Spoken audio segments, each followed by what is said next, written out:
Yo, yo, yo, what's up, what's up? My name is Jonathan Banda. I am the supervisor for the Max Ramp Fleet Net Department.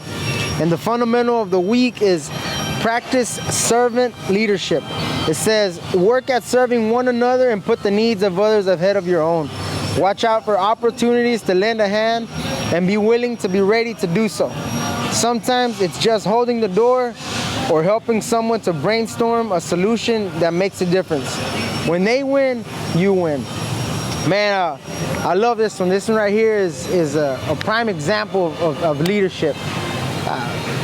Serving one another has such a big impact. You know, we need to look for the opportunity to help one another out, to help each other grow. You know, the Bible talks about iron sharpens iron.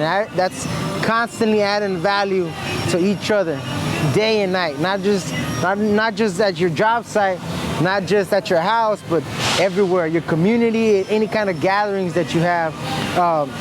And I really want to challenge you this week to look for the opportunity to serve. How can you serve somebody? Multiple ways. That means open the door for somebody, helping somebody put their groceries in the car, you know, just being there for somebody when they need you. I don't know, some sort of task that they may need a hand with. Anything.